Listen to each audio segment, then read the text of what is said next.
What's up, Hobby Maniacs?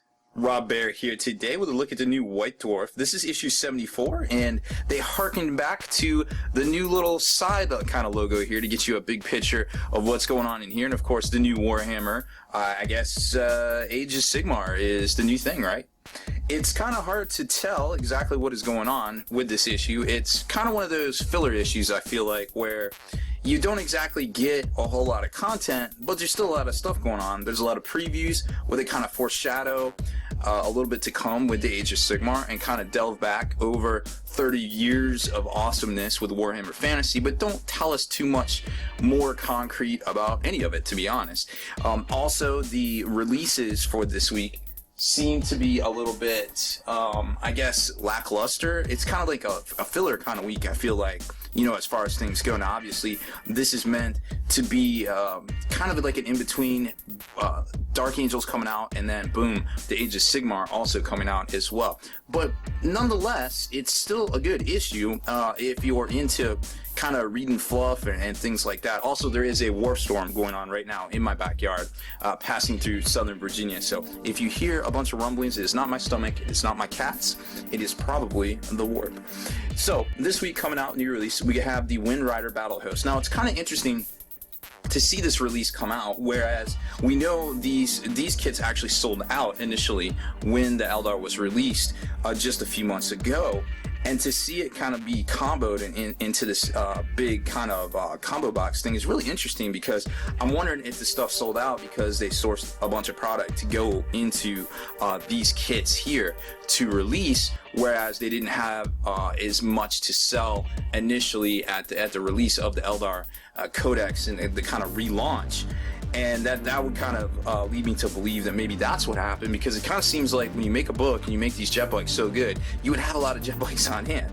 So then further down the line, maybe people getting into Eldar could benefit from, you know, the free, basically, I think this works out to you get a free Viper jet bike in this host here, which is pretty good from them. But then again, you know, there isn't exactly a data sheet or anything specific for this formation here, so it's kind of hard to, you know, put a price tag on value versus I guess benefits here with this particular release. But don't get me wrong, it's always good to see these combo boxes, but I mean, it's, you know, it's June, you know, when the Eldar book come out. It seems like eons ago, but it's probably only 2 months, right? And then you got a couple of novels from Black Library, of course. Horus Heresy Book 5, Tempest came out. Just to get on my soapbox there a little bit about this particular novel, it kind of seemed like they did Book 4, Conquest, I believe it was. They did a limited edition run of it. It doesn't seem like it sold too well, so it seems like they're leaving that alone for this one and kind of just threw it out there without any kind of limited edition fanfare kind of thing. It seems like Horus Heresy, to me at least, is kind of like everybody seems to be really interested in it, but then when push comes to shove, they might not, you know, be actually willing to put their money out for it. You know, it is very exclusive. It's very expensive to get into as far as buying all the Marines, buying all the vehicles and things like that. Some of you out there might have some of the cool older stuff like the Mark I plastics and things like that, and you can easily do it and convert them over. But for a lot of people, you know, you got to go straight Forge World, and you know, this stuff's expensive, let's be honest, but it is very rewarding to kind of forge your own narrative and pick up, you know, make your own legion and this and that, and it's led by so-and-so, and it's just, it's really cool, you know. I feel like a lot of us gravitate towards a certain legion or a certain chapter, and that's really cool to see on the tabletop. Like, this is my, you know, Force Commander so-and-so, you know, and stuff like that. It's always cool to see. So now we get into this section here, and I'm not going to spend a whole lot of time on it because, honestly, it's just kind of like a bunch of nothing. I mean, I loved reading it, don't get me wrong. I love fantasy. I have played fantasy, I guess, since 5th edition. I played 5th, 6th, 7th, 8th.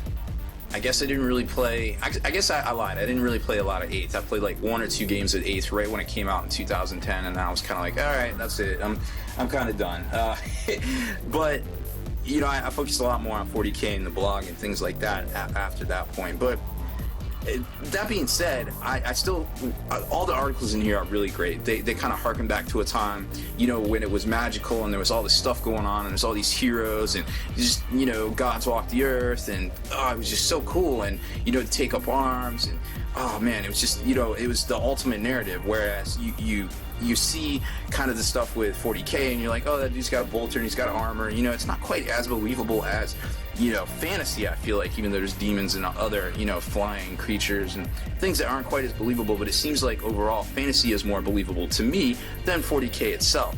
That being said, all this section in here, I mean, it is like, you know, 20 pages of it till you get back here, this Courage and Honor section, that basically just leads up to, hey, you know, the last 30 years of Warhammer was just a preface to the Age of Sigmar is about to begin, and nothing will ever be the same. And I'm on board with that. I want to see this not suck.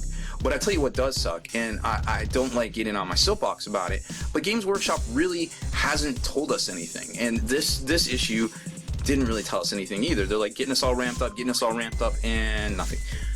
Okay, I get it. That's fine. But everything that's come out of Games Workshop has basically been negative. And yes, okay, so there's some rumor mongers out there putting out this, putting out that. You know, we repost what we can to keep people informed, because people want to know, hey, this ginormic, you know, amount of money and amount of time I put into this hobby, is it still going to be valid in a month? And I feel like anything that comes along that seems valid, we need to pass on to you folks, and that's what we do. But Games Workshop, the signals they're sending to their retailers and to their store managers and things like that have not been positive. They're just like, yo, pull this stuff off the shelf. Yo, this stuff's discontinued. Yo, this, yo, that. Nothing positive. Like, you know, it seems like they have the best of intentions, but they're not converting on those intentions. And it's really sad to see, because 30 years worth of a game basically dwindled down in the span of 4 years to almost nothing. And it's very, very, very sad to see as a dedicated fantasy player from way back in the day. And I want to see something good come of this, and I want to put the best spin on it I can.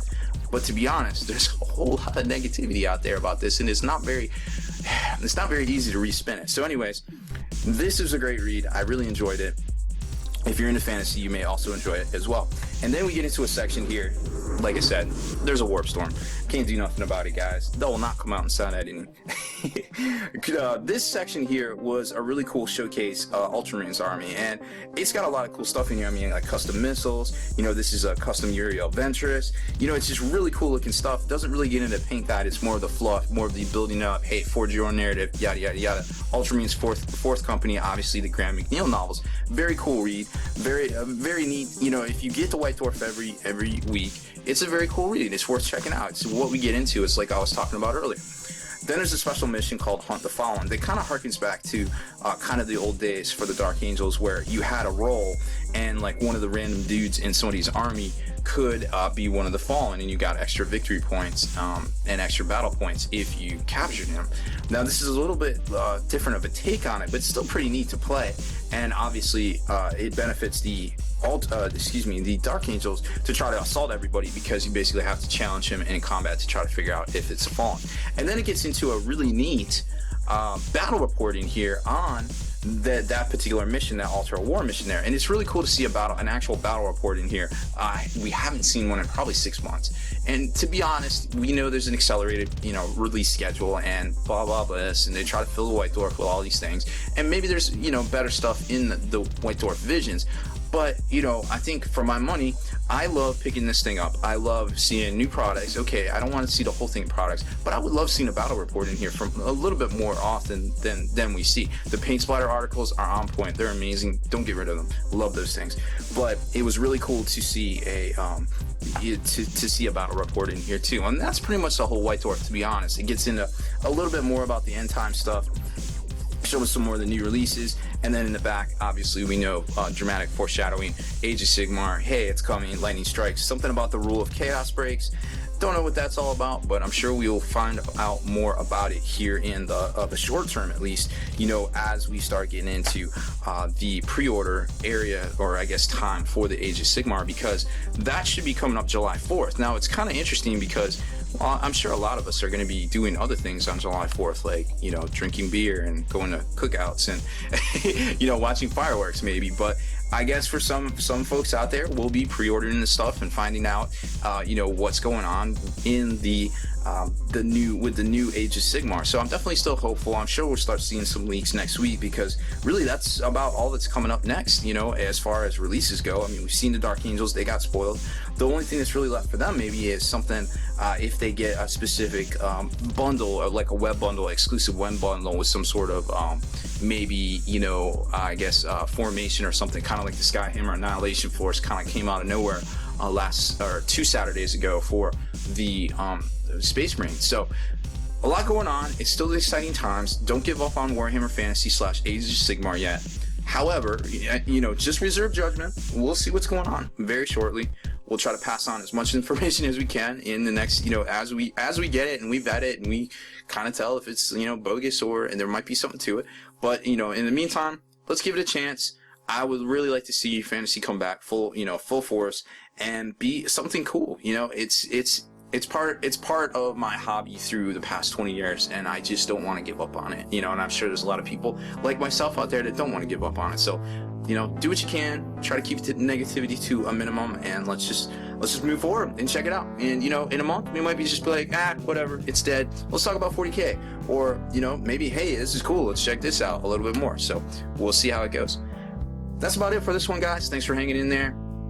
Had a lot to say about it. Kind of, not a whole lot to say. This was kind of a filler issue, so there you go.